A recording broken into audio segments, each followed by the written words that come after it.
And welcome back to the Ballin Sisters, and yes, we are back again with our UEFA Champions League review for the Tuesday night games which have happened. So let's get straight into it. Let's talk Group A, Liverpool versus Rangers, which happened last night. Finally, and yes, finally, Liverpool has won a Champions League game. They had, not finally, but yes, this is the second victory, but the kind of performance they're giving out in the Premier League, it really feels a long time when they won a game last time.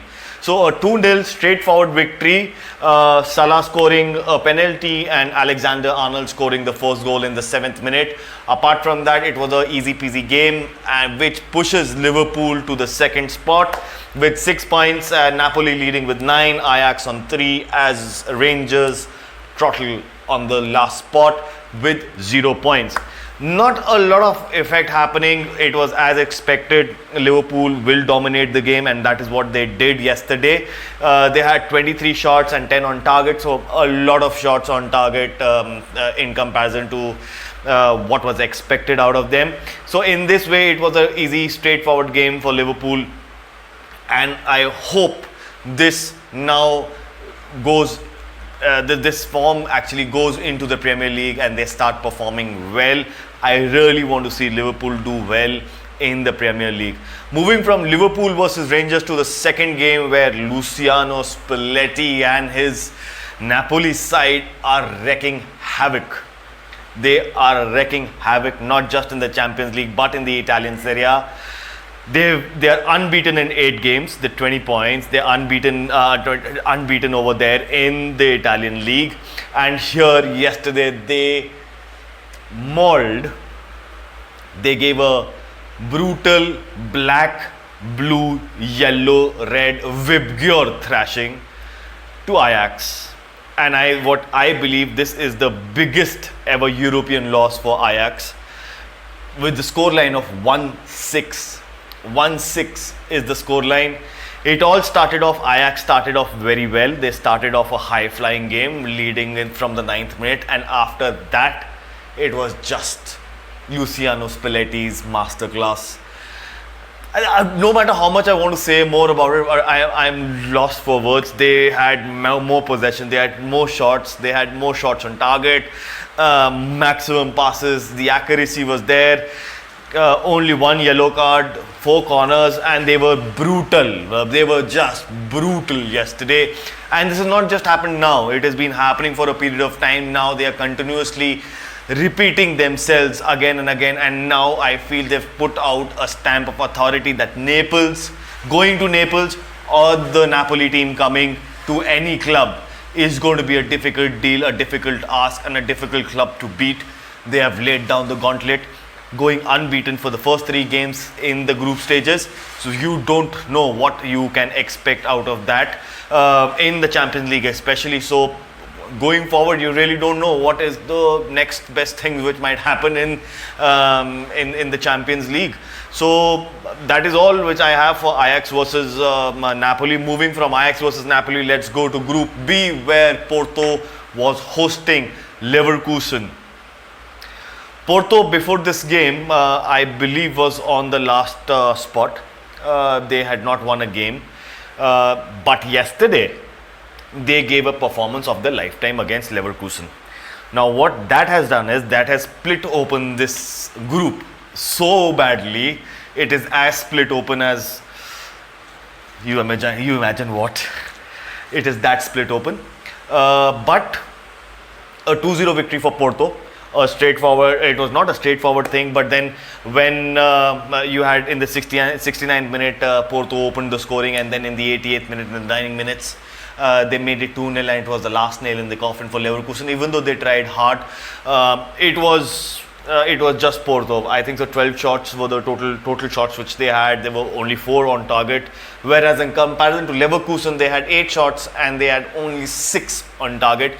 So there is a lot of difference, even though the lot of ball possession was there with Leverkusen, but nothing to show on the scoreline, because that is what matters. Right now, what matters is that Porto won 2-0 in comparison. Even if the possession is high and you don't score anything, it doesn't matter a lot. So that ways, this Group B has now got split open. But the most biggest shocker which I am seeing right now, and like mentioned yesterday as well, that Atletico Madrid, if they win, they will split open the group even more and be at a comfortable position. But yesterday, they lost again.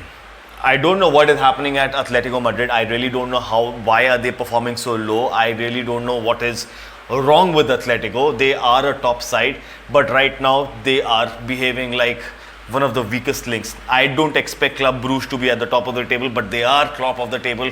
3 games played, 3 wins, 9 points, no defeats, and the rest of the 3 are just doing catch up. Leverkusen, Porto and Atletico Madrid are just doing catch up. Atletico Madrid now has a goal difference of -3, even though there was a total number of shots which was there on Club Brugge were 20, but the only shots on target were 5. They had the majority of the possessions as expected for Diego Simeone's side, but then again, like I mentioned, nothing to show. No matter how much possession they have, if they cannot put it into the goal, it is going to cause you a lot of problem, and that is what is showing. No matter n amount of possession you have, you can have a 90% possession, but the other team on the counter, and if your defense sleeps even for a minute, you are done and you are dead for the day. That is what I feel, and I think so right now Atletico Madrid has dug themselves a deep grave, a grave which is so deep that they don't know how they will be able to get out of it. So moving from Atletico Madrid and Club Brugge, let's go to Group C, where it was a very open affair for Bayern Munich versus Victoria Plazen, where Bayern Munich spanked, or I should say mauled, Victoria Plazen 5-0. Expected? Yes. 5-0? Expected? Yes. Top of the table? Top of the group? Yes. Everything is on point. Sane on board, he scored a brace. You had Mane scoring, yes. You had Choupo-Moting scoring, and then you had Gnabry scoring. So overall, 5 goals, straightforward affair. Bayern Munich had the majority of the possession, and that shows on the scoreline. This is what I've been talking about. Maximum number of shots, so 21, 13 on target. So you understand that is what it is going to be. They had 71% possession. So you know the kind of bulldozing Bayern Munich would have done on Victoria Plazen in the Allianz Arena yesterday. So I really didn't expect anything different. Right now, Bayern Munich 3 out of 3, whereas the rest of the teams are doing a catch-up. Apart from Victoria Plazen, which more or less there it should be curtains for their UEFA Champions League dreams, and we should be seeing them next time, because there is no coming back after a 5-0 victory and no victories in the first 3 games.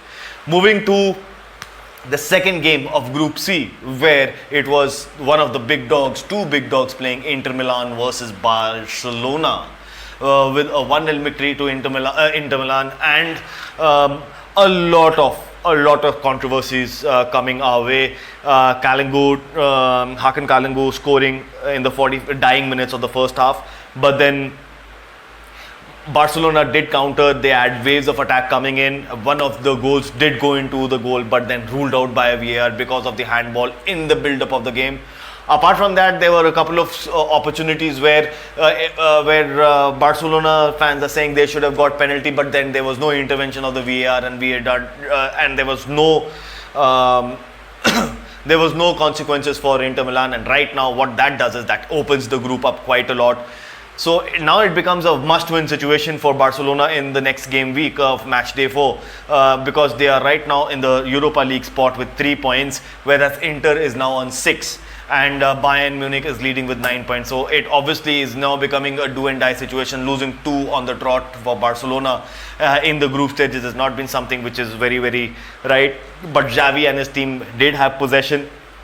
They had shots, but then again, total there were only 7 shots, but only 2 on target. That shows, even for Inter Milan as well, 5 shots and 2 on target, but the amount of possession which Barcelona had throughout the game was 72%. And what that does is that it creates a lot of it creates a lot of waves of attack, but again the defense was so strong, the mids were strong, and the goalkeeper was holding the fort so high, Andre Onana, that there was nothing wrong with this scoreline. I feel that even, yes, There were certain 50-50 chances which should have been looked at, but if they have not, everybody should just wash their hands and move into the next game and concentrate on the weekend, and then come back again stronger when Inter Milan visits Camp Nou next week, hopefully.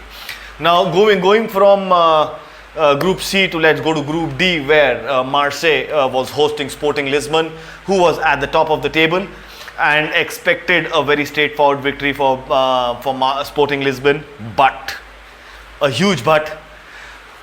4-1, Marseille wins, and it was Alexis Sanchez who started the scoring, and very bright thing to look at. Alexis Sanchez scoring in the 13th minute, and then it was just a Marseille back to back, and at the end of the day it was 20 shots for Marseille and only 6 for Sporting, and that is how they curbed Sporting on the counter attacks and in the midfield. They had total shots on target was 7, and they enjoyed the majority of the possession for 56 points. What this victory does for Marseille is that they get onto the board. They have 3 points, but then it opens the group furthermore, because Sporting is sitting on 6 points, and the rest of the 2 clubs are doing a catch up with 4 points. So now it is whoever wins goes through kind of a situation, and the next 3 games are going to be equally important for all the teams, because now it's going to be a cutthroat situations happening for every game. If you win, you are through. If you lose, you are more or less 1 foot out of the Champions League or stepping into the Europa League spot. And then the last game which I want to talk about was in Group D is between Eintracht Frankfurt and Tottenham Hotspurs.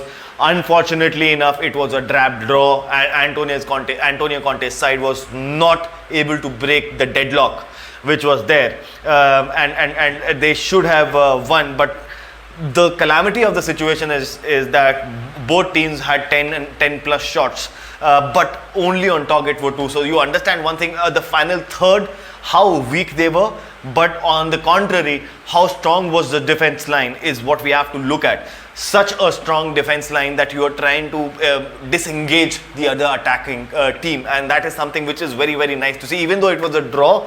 But on the other hand, it was a well fought game, and honors even I feel was a very good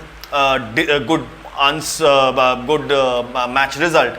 But again, like I just mentioned, the group becomes quite open, because now it's 4 points each for Frankfurt and Spurs, even though now they're going to be going to Tottenham Hotspur Stadium, and next game will decide. And if by chance Marseille beats Sporting again in match week 4, they go on top, and rest of the teams will be then fighting for the Europa and getting out of the Champions League spot or the second spot as well, because now is something which is going to be very difficult. Is getting into the business end of the